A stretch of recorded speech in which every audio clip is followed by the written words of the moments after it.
Maybe. Hello. Doug, there's another seat over here too for you. Do you want to go here? Yes. Hello again. Hello again. Wonderful to see you as always. Wonderful. Okay, so we may get credit, we may not. We'll see. There's water at the front of the stage here if you guys are thirsty. Thank you. Thank you. Please do take. You? Now, welcome, Ashley, to Days of the Dead. Hi. I'm very excited to have you here.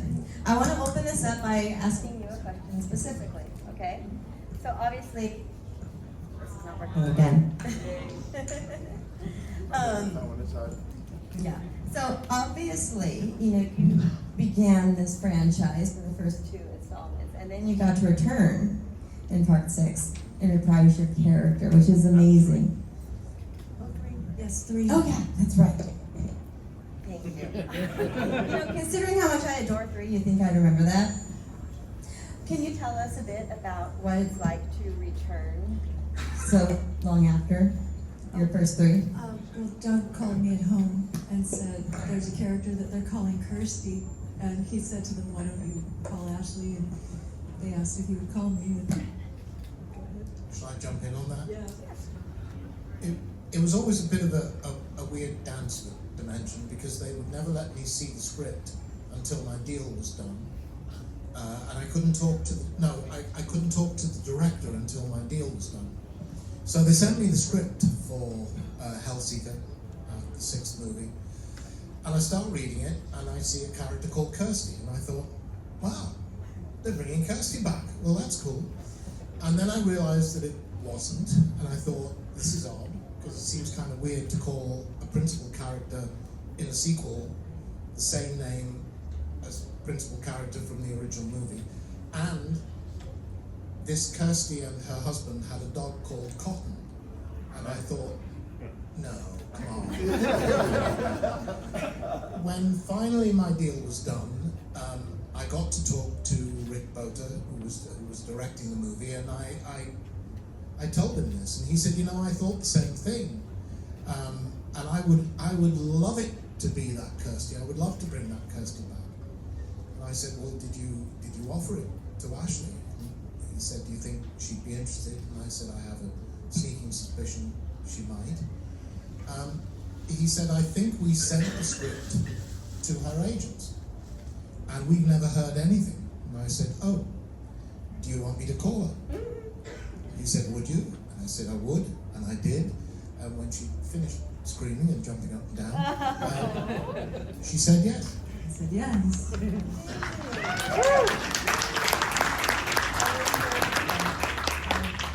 But this was very late on in the day, and it did require kind of major surgery to the script now to make sense of the idea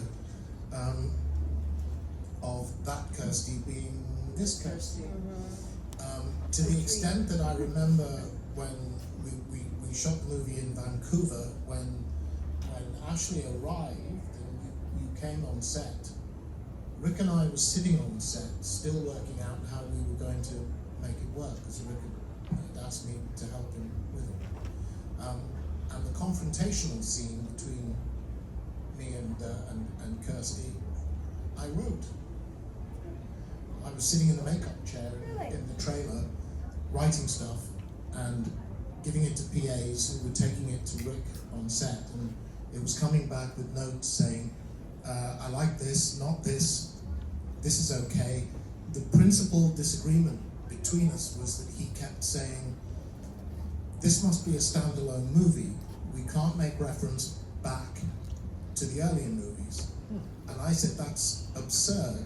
You cannot bring Kirsty back. You cannot have Pinhead and Kirsty confront each other without there being reference back. And I'd written for Pinhead, I thought some rather marvelous lines, frankly, referencing that, and that's actually what we shot. When I walked off set, I realized that Rick had filmed it strictly with what I call Wimbledon editing, which is this, that, this, that, this. I walked off set and thought, I've just given him his cut. And because I realised he could now cut whatever he wanted to out of the scene, which you can do as long as it's all 1, 1, 1, 1. And I accused him of it, and he said, maybe. And that's what he did.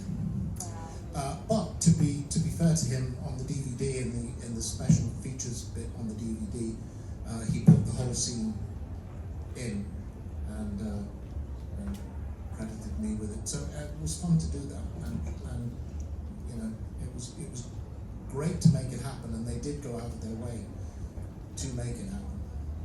That's the reason I love that one so much. I love a good callback, and it's amazing to see you back. It was so good. This one is for all of you. Of course, you were part of the original or the originals. Did you have any familiarity with the original novella, The Hellbound Heart? Not at all? No? Has anyone read it before? You started filming or after? So yeah, I definitely read it beforehand, and it was interesting to see what Clive's thoughts were, where he was going to take it, and it was a very useful kind of starting point for where we were going to go next. Yeah. I read the, hello, I read the first, read The Hellbound Heart, but of course I'd also seen the first film. I got it. Feedback. Thank you. See, that's better. And Hello. And, but the first film was, you know, as we know, there were significant changes made to it, but it was just a very sort of terrifying project to embark upon, because I found the first film so disturbing. I didn't want to go to the audition, which I said before, but I finally was told by a friend of mine, "Go on, Barbie, you know, you gotta do it," and so I did, and I got the part, and it's great. But I think actually the novella and the first film were very informative as to character. I know I read it, whether it was before or after, I can't remember, to be honest. I knew I was never going to have lines. It was kind of curious to find out if Sheffer existed in the book as such. But yeah, I have no idea which order it came in. I did, and I'm pretty certain I read it in handwritten manuscript. It was around the time it was kind of the last days of the dog company, and from time to time when we'd pile into the back of our battered old Ford Transit van to head off to Redditch or somewhere or other, Clive, who travelled his entire world always in plastic shopping bags, would hand a couple to me and say, "There's a couple of stories in there, have a look, tell me what you think." Quote unquote, I'm trying to write a few short horror stories to see if I can make a bit of money. All of those stories wound up in the book's blood, so that worked. So yeah, I had read the Hellbound Heart. So I was aware of the differences with Pinhead, where he's described exactly as he is in the Hellbound Heart, in terms of the gridiron, and I learned this from my one-man show. At every intersection of horizontal and vertical axes, a jeweled pin was driven through to the bone.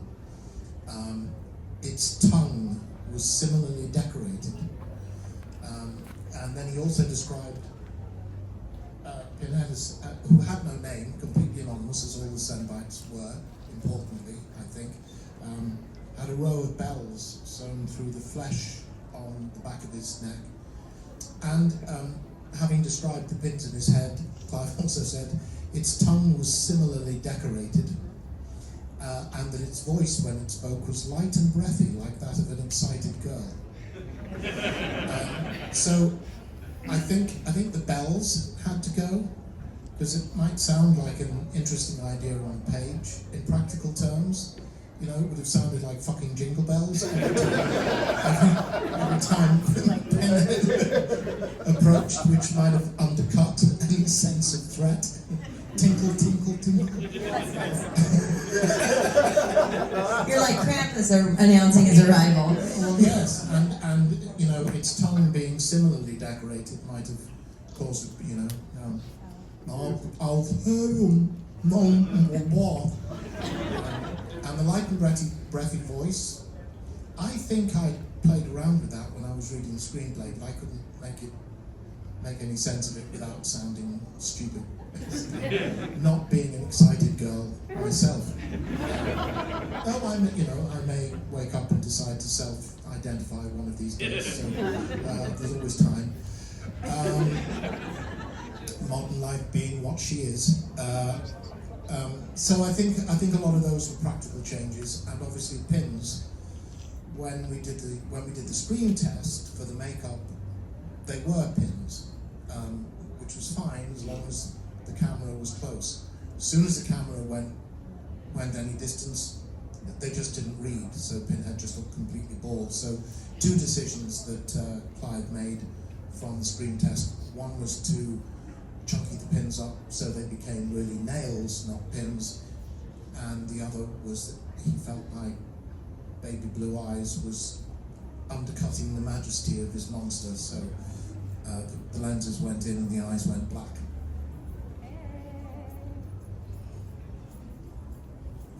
All right, everyone. I know we already did applause, but we got another cast member. Can we do it again?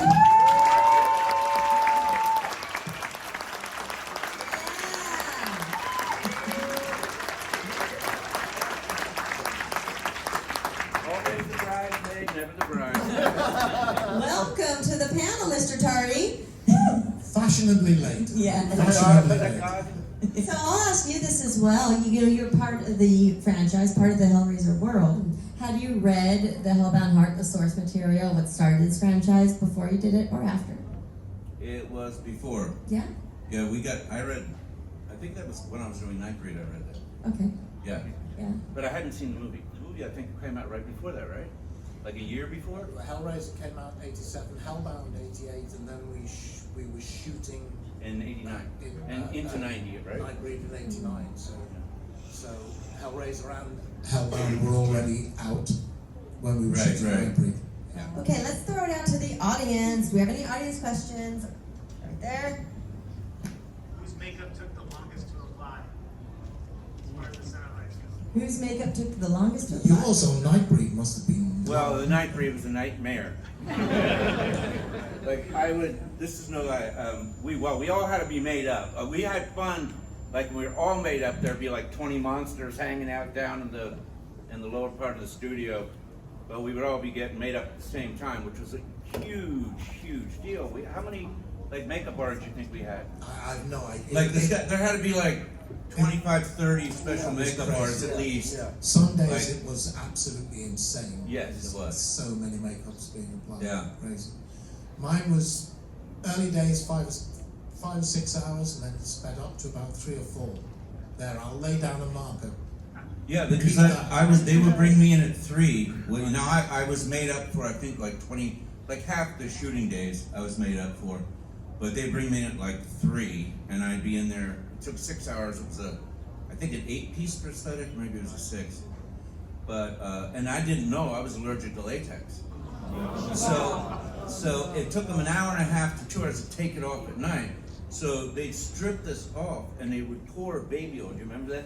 They'd pour baby oil while they're pulling your face off, to get it off. But and then my face would be beet red, and I still have patches that won't normalize. They're just permanently dry from that. I was told, because when they first took my makeup off, I said, oh, my face is all pink. And they went, yeah, it's oxygen starvation. Just gluing it to your face. Yeah. I had a change of adhesive somewhere down the line Oh, with you the did? movies. Yeah, well, they informed me that the original adhesive had been taken off the market because they discovered it was carcinogenic. The white stuff? No, that was prostate.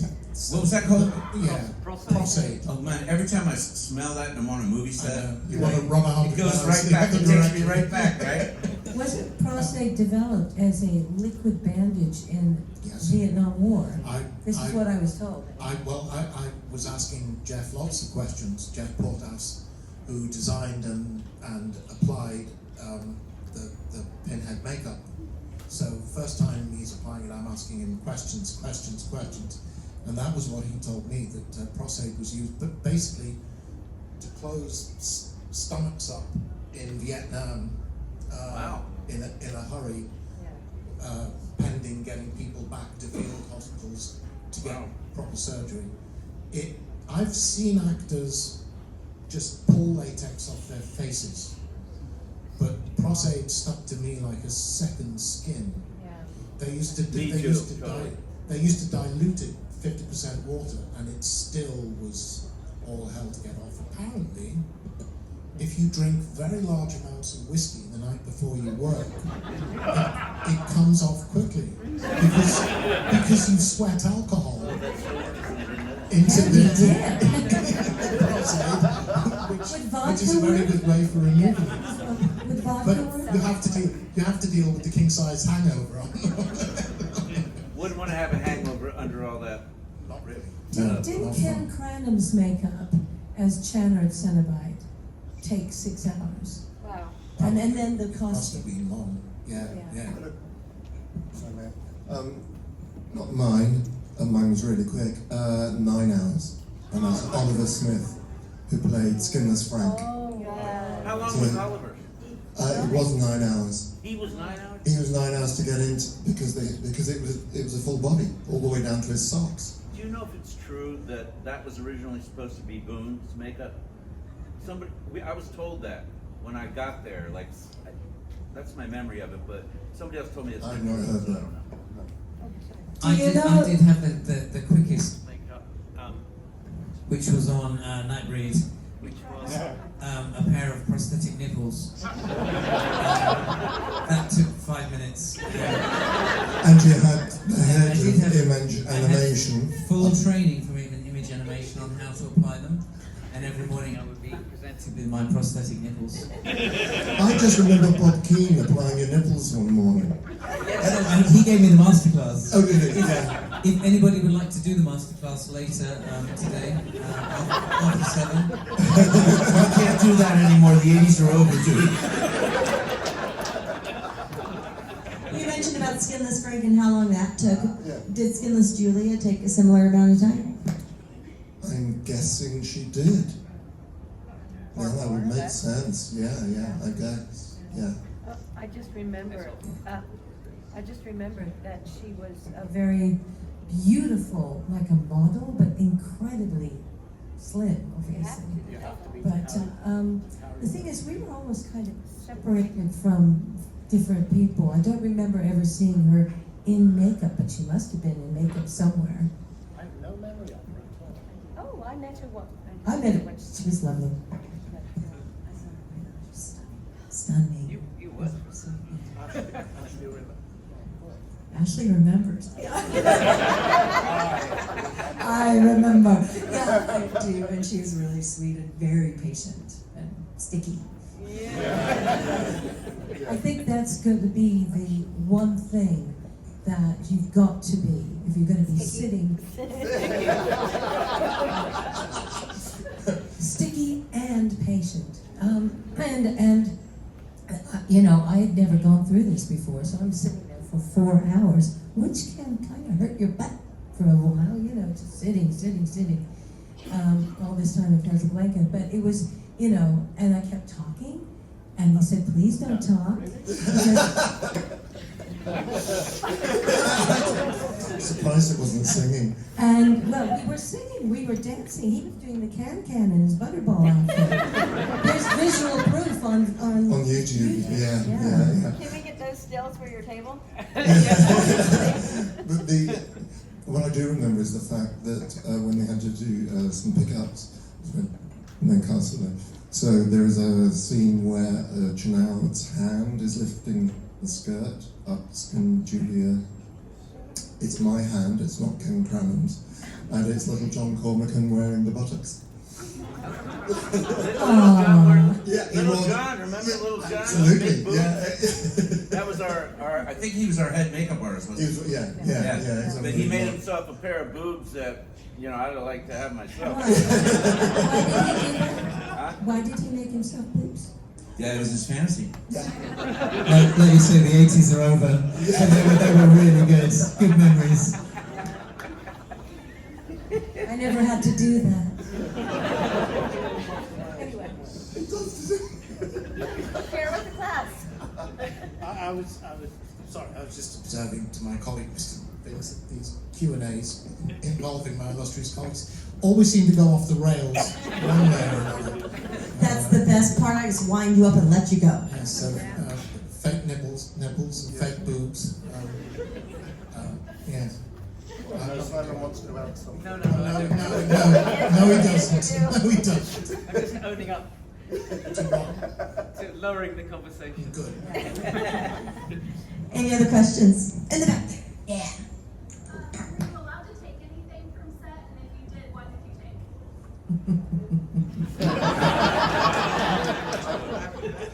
I'll start. Let's go down the line. First, the only thing that I have some small pieces of leather that were part of the Chatterer costume. On Hellbound, I only discovered them a couple of months ago. I thought they were completely lost, but yeah, I do have, and they are literally about that long. That's all I ever got. I have.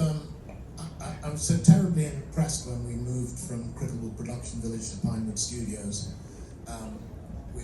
which felt like going into the big grown-up film world. It got a huge rush driving through those gates the first time. Hey, we had our own fucking dressing rooms, which was splendid, and our names written in perfect copper plate handwriting on the door. And I took mine, kept that. I had one box from Hellraiser 3, and I kept a piece of Pinhead's makeup from the top of his head, which is the only bit that would be available, because the oils, as Craig was describing, that you used to break down the adhesives, destroy the makeup in the process. But this bit was applied to a bald cap, so was not glued. So we used to begin the removal process by breaking open the top of the head, which I used to refer to as my Kennedy moment. So don't be shocked. What is it, too fucking soon?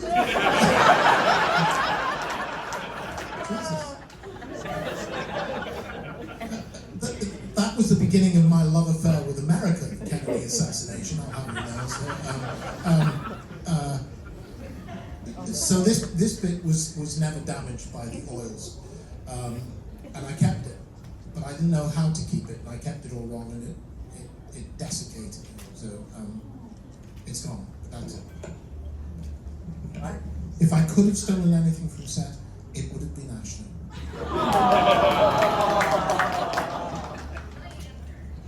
I used to draw with Clive in between setups in the house, and so he's done some drawings for me from back then, and so I have those still. We have those, and I had my really gross white T-shirt. They couldn't replicate it by like laid in because it had blood, sweat, and tears. It was absolutely disgusting, and so I had to wear it for 3 weeks straight. I didn't keep it. I was like, ew. I know, and then I cut off my hair drunk in a kitchen. I should have kept that too. Yeah, it had all the energy from the movie, so I was like, ugh, no. How short did you go? I went like this short, but people have come up and asked for like locks of hair and menstrual blood at these conventions. I tell them their timing's off.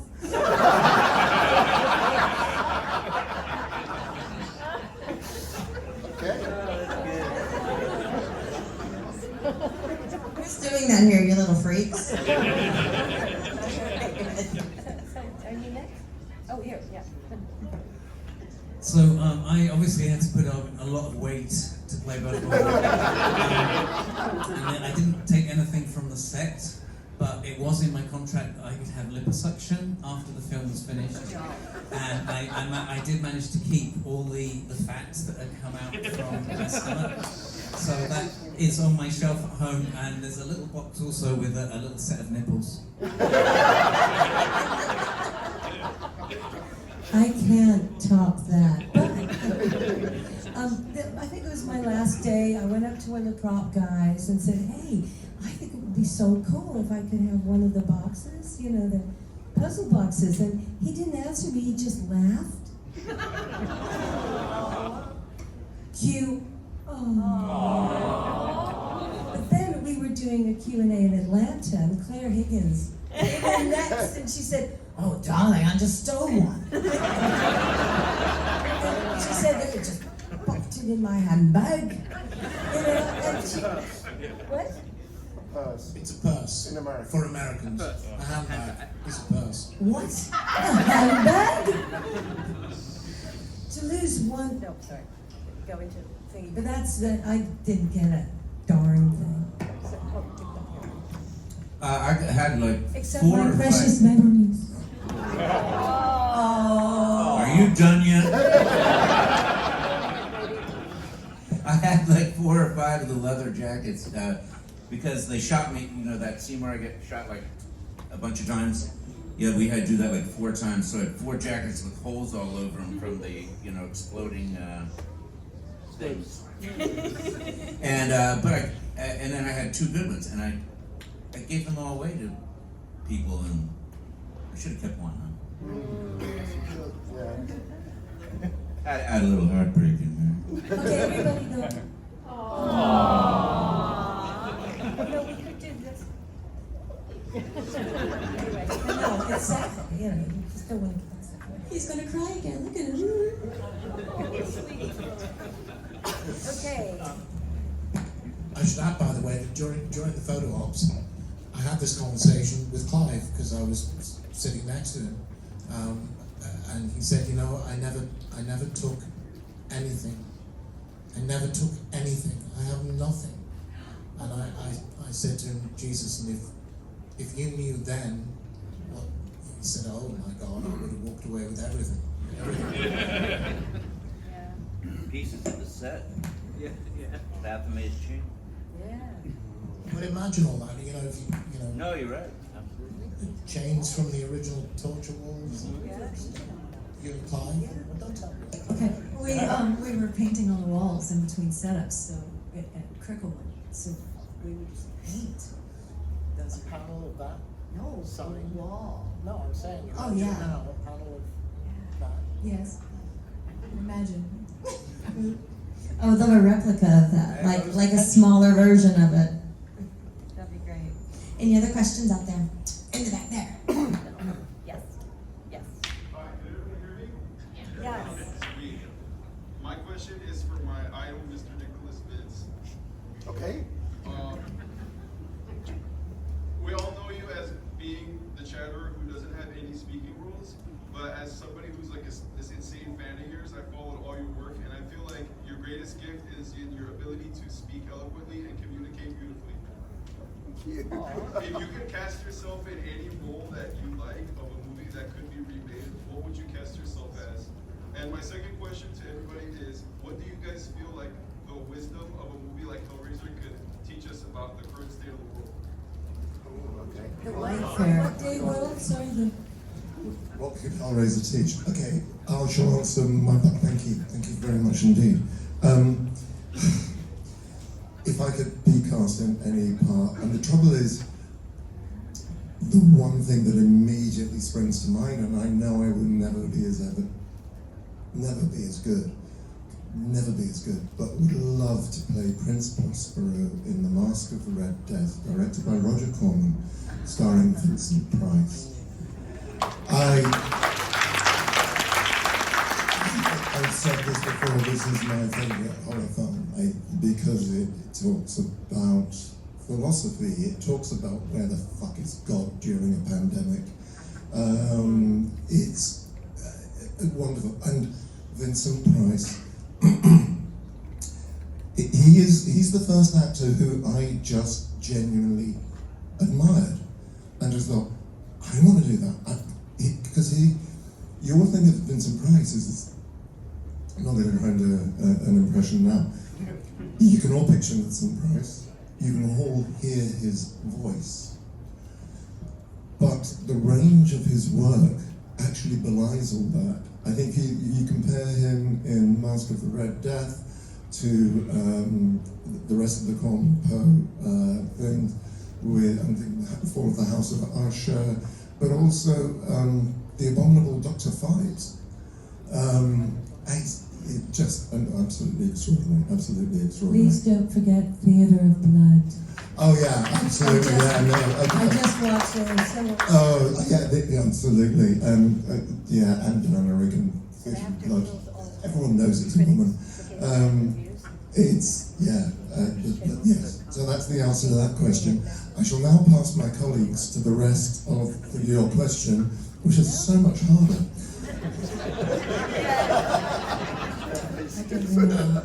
It is, and I'd love to have a wonderful answer for you, and I'm sitting here hoping Nick would carry on talking so I could carry on thinking about it. I don't know really, other than I suppose if the interaction with Pinhead and the Cenobites is there to teach us anything, and I'm not convinced about that at all, but if it is, then I suppose it must be to own our dark places, to own the dusty, shitty, cobwebbed bits of our heart and our heads and our memories and our souls, if we have one,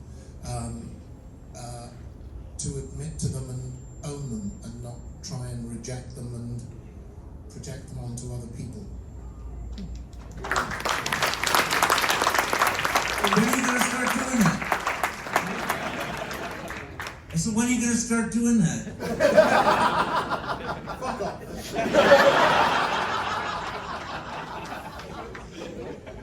I was gonna say something about kind of tangentially what you're saying. I think that the beauty of the Cenobites and the beauty of Clive is he doesn't really judge. He's not good or evil or bad or good. There's a freedom and a uniformity and acceptance in that I think we really need. And that to me is that's the most important thing through that. That's where the beauty comes from. That seemingly grotesque or seemingly terrifying or awful, and it's the opposite to me.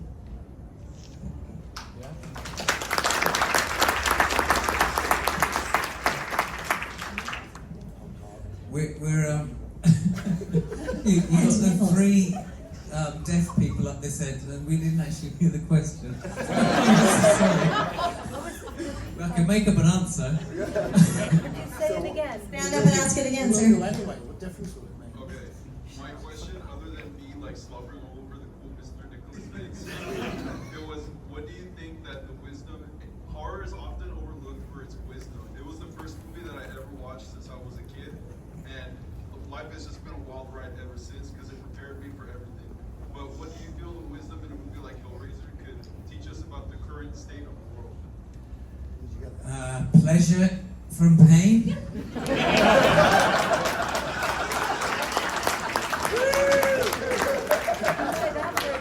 I think that kind of sums up the current world, really, doesn't it? Quick while you're ahead, sorry. Yeah. who are the monsters in Hellraiser, really? Okay? You got some interdimensional beings poodling around, following their desire. It's not hands that call us, it is desire. And then you've got what I consider the real monsters, Julia and Frank. Julia is running around, knocking men on the head so she could get the skin off of them to give her dead S&M lover. You gotta admire that kind of dedication. She's in love, but these two people are psychopaths, and the thing that we have to take maybe from, I'm just skipping along here, I don't even know what I'm saying, but is that there are psychopaths amongst us. I was talking to a forensic psychologist today, and he worked with one of my heroes, Dr. David Hare, who wrote one of the best books about psychopaths, called Without Conscience. That's the key word here. The Cenobites are doing what they do. This is their job, if you like. But it's Frank and Julia who make the decision to be cruel and horrible for their own pleasure. I might be wrong here, but what I'm thinking is when I'm seeing all the cruelty, the mindless cruelty that's going on, the lack of civility, that's another one that's going on. And I think, can't we just go back and find a bit of kindness and love? I'm not saying you go to a Cenobite for that. As a matter of fact, I recommend you don't. You know, gotta do what you gotta do, Barbie. you gotta do what you gotta do. So, I mean, yes, it's a tale. I think Clive was a genius for inventing monsters who are totally unique. You know, you had your werewolves, you had your vampires, but all of a sudden he pumps out these Cenobites. No one had ever heard of them before. But they explore the darkest reaches of our desires and stuff, but sometimes it's good to just step back and say, do I really need to do that? Because I know it's gonna really hurt someone. And people are doing it, and they're hurting people, and we just got to stop and look back.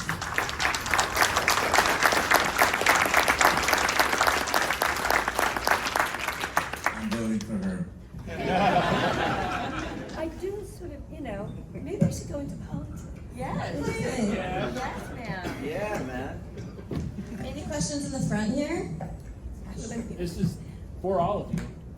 Preferably within Hellraiser, but it could be any movie. Was there ever a moment where you were on set in the middle of everything and you're like, what the hell am I doing here? Never. What is happening? Never. That's the problem. I never doubted any of it as being odd. Yeah. Never. Like when I read it, I'm like, oh, okay, this makes sense. I love what you created. I think that the thing that there was when I just went, what the hell? It was not what the hell what I was doing here, but the first day of filming, my plane got delayed coming back from the United States. So instead of arriving on Sunday, chilling, going to Pinewood, I arrived at Pinewood from Heathrow. And I was a bit late, everybody was annoyed at me. Then I had to sit in the chair for 4 hours and then wait 6 hours to get in front of the camera. So I was pretty altered because I couldn't sleep. So I'm coming out, it's the first time that we had come on set, or whatever, in Hellbound, going through the dry ice. I'm like doing the knife thing, and there's Tiffany doing the box. And I'm almost feeling that it's really happening, because I was so tired and jet lagged. And then there's the, deathless. No. So that was supposed to be done. And I go, no, it is not hands that call us, but desire. And that scene really kicks things off in that. But yeah, I felt that it was almost like I was in that scene. And that was pretty freaky. I fell asleep. When? Just now, I was like,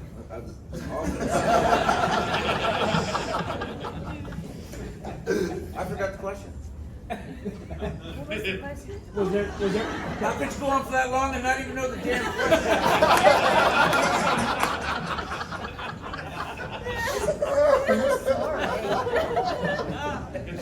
Was there ever a moment on set where you were just kind of like, what the hell is happening? Like, well, why? What am I doing here? What's going on? Yeah, when they had those chains in my face. Remember that? Yeah, it was intense, man. It was cool because I'm like looking at my little younger self and basically ripping my face apart. So that was pretty. But it crazy. wasn't really your face, Craig. It was It makeup. wasn't? Yeah. That's good to know. Thank you. Thank you. I'm just being nice.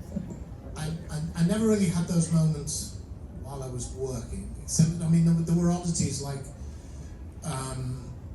in the scene, which we were never together for, by the way.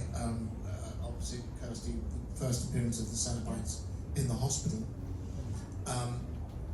Clive thought it would be a really, really good idea if when I said, "We'll tear your soul apart," there would be smoke coming out of my mouth to give the impression, that I'd just come from the depths of hell, and I smoked then.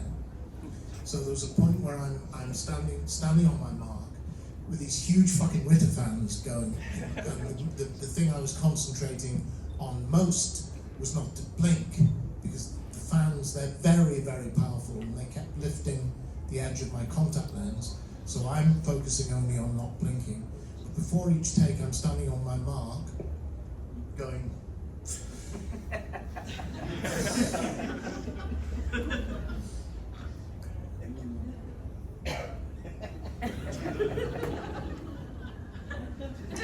We'll tear your soul apart.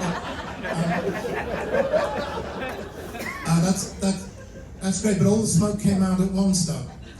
Can we control it? No. So take two.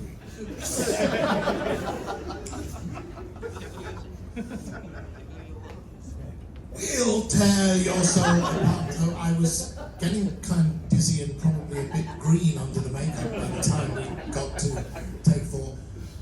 There was a moment there where I thought, what the fuck can this be? And that is when you decided to stop smoking. No, it took a couple of decades after that. But I blame Clive for it taking so long. I think I got super addicted in those 10 minutes. Then Clive decided it would be really, really clever to put the smoke machine between my feet under my skirt, because all the smoke gathered up in the skirt, then it found its way out through different crevices and bits of the makeup. And Clive was thrilled by this. He said, "Look, it's so great.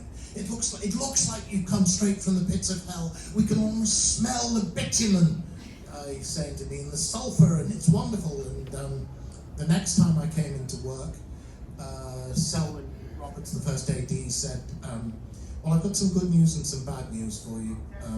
We were being paid by the day, by the way, on the movie, on Hellraiser.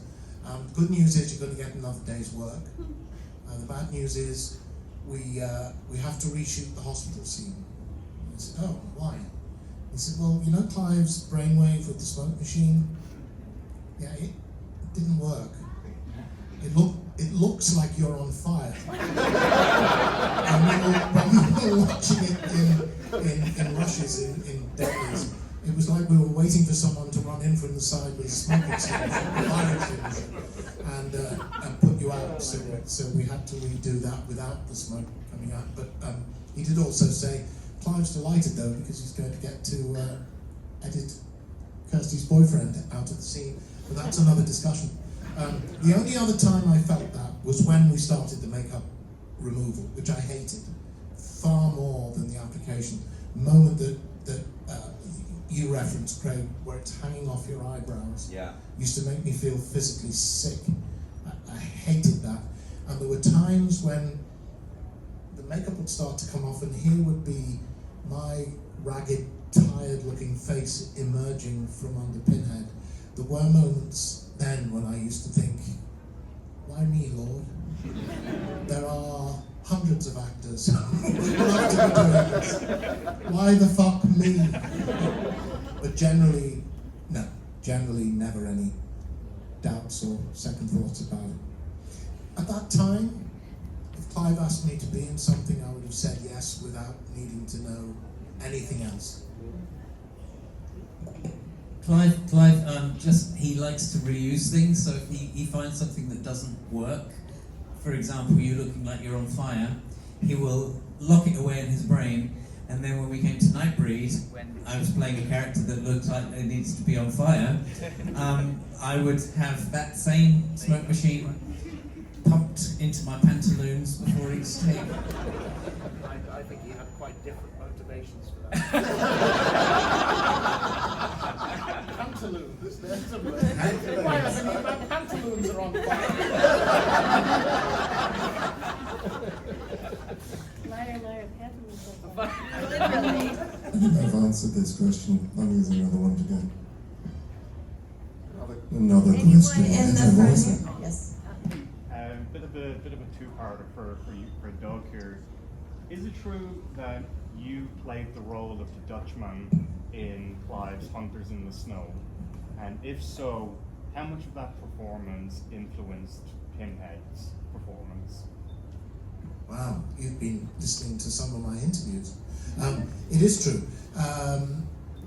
The Hunters in the Snow goes back to the curious process of the theatre work. I did over 10 years of work in theatre with Clive prior to Hellraiser. That Hunters in the Snow was a musical, for Christ's sake. Clive wrote a musical. But a musical about a visionary artist in 13th century Bohemia. This is like this must be 1972, 3. Well, why are you asking me the question when you know the answer? And the character I played was the Dutchman. He was a witch finder. But he was kind of almost dead, and Clive wanted me always to deliver the Dutchman's lines in a kind of dead voice. He gave me the most extraordinary piece of direction, completely useless piece of direction, but the most extraordinary piece of direction I've ever been given, which is, when these lines come out of your face, I want us to feel as though it's the north wind blowing through your eyeballs.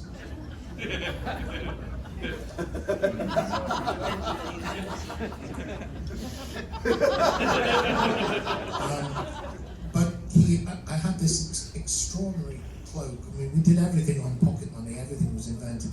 And here's the thing: things that should have been kept. It was made out of canvas and it was hand painted by Clive. Christ knows what happened to it. I have no idea. But when I started reading the Hellraiser screenplay, and the Hellbound Heart, I was catching stuff about the Cenobites in general, and Pinhead's language in particular. The Dutchman had lines like one I remember very much. My body aches, the dull ache past all exhaustion. So I found a similarity between the two. It goes back to Simon's point about Clive always recycling things, and it's absolutely true. So these two things are chalk and cheese from musicals in your late teens to shooting horror movies. But although they're divided, but I'm trying to do the maths in my head, about 13 years. 86 we shot Hellraiser, but they did seem to me to have a lot in common. Yes. Anyone else in this section? You? This is for everybody. What are your thoughts and feelings on the fact that these films are 37, 36 years old, and we're still talking about them today and the cultural impact that they've made? We've always said that if you had told us 38 years ago, when we were in a kind of very small studio on the outskirts of London that doesn't exist anymore, that we would be sitting on the other side of the world talking about it 38 years later, we would have just laughed at you. Great answer. Yeah, we just, we had no idea. I don't think you ever do know how a film is going to succeed. You can have an inkling if you think something's special, but there's so many items in play. I think that when you have well, especially in my case, a so-called career, the narrative arc of my career has been very odd. But the thing is you go on to the next job, and I didn't know anything until we did a convention at Birmingham NEC. Was it 2006? That I didn't know that this film had been shown on high rotation on the Horror Channel. I had no idea that it, other than the fact that it was by someone like Clive, but that it had reached you guys over here. So that's you know, we certainly didn't have any idea that we would be doing this 37 years later. It's actually only 3 in my years. Just, I was only a fetus when I did it.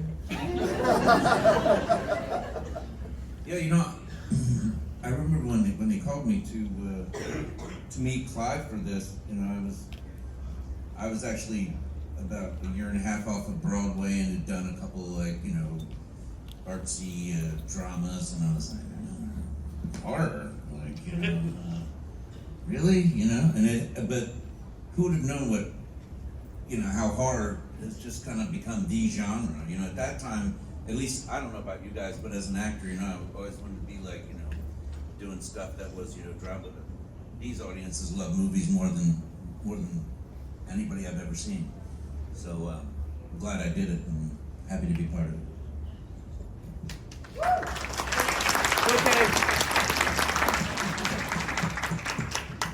Yeah, it's exactly as Simon says.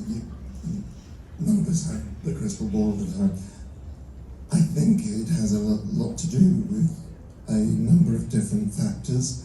The factors that VHS came out in the 1980s, and the fact that it was one of those films that people could take home and rewatch and rewatch and rewatch. And I think that possibly has something to do with it.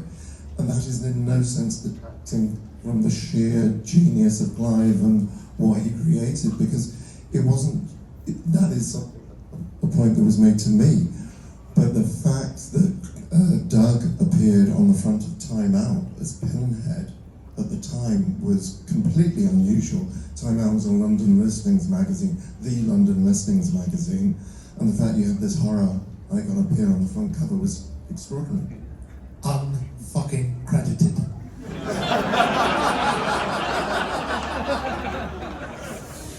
Okay. Yeah. But he's learned to let it all go.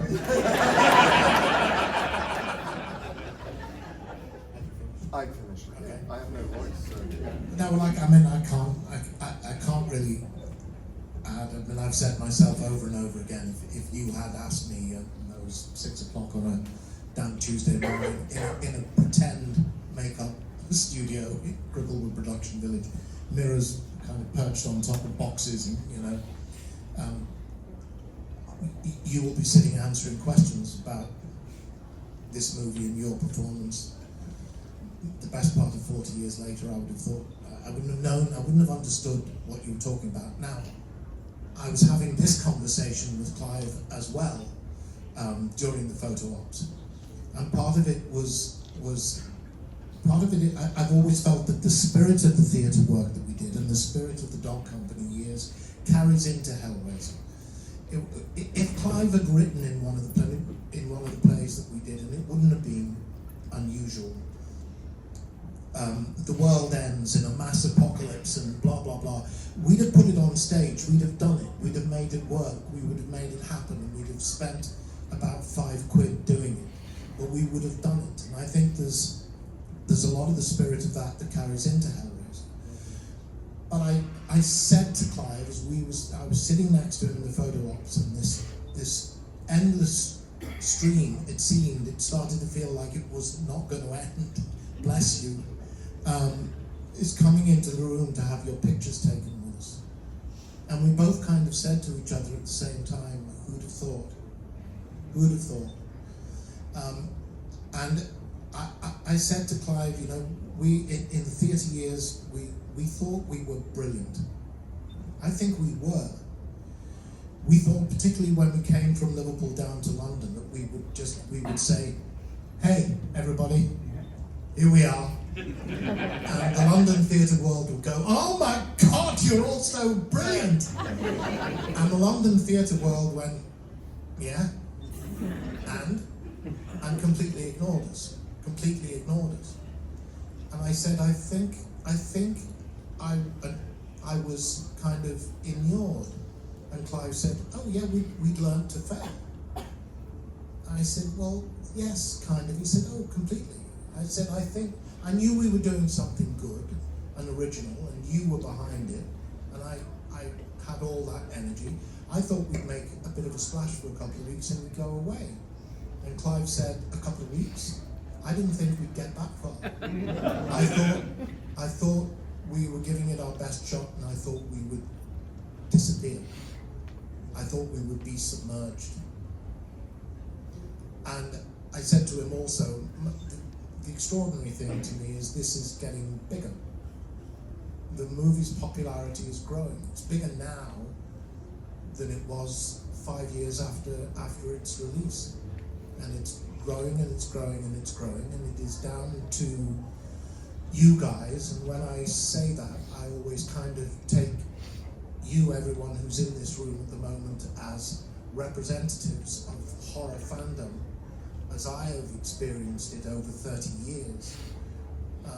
You are the most knowledgeable and the most generous and the most supportive fan base that anybody could possibly hope to have. And you're the reason why the movie is, I think, now more popular than it's ever been. God bless you.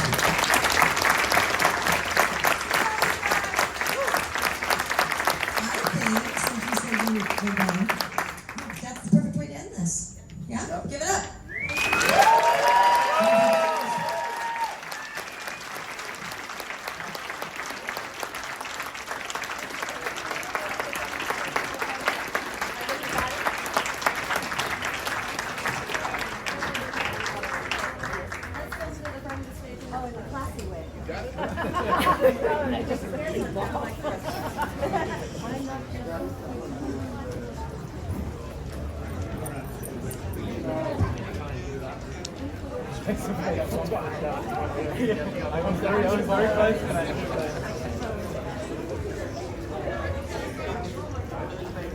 Oh wait, baby, go be a flags, your mom.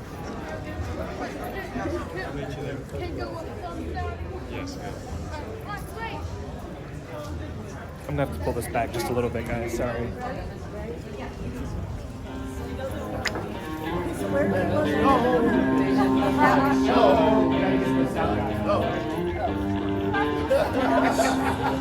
That guy right there, there's the big intern. That's my captain.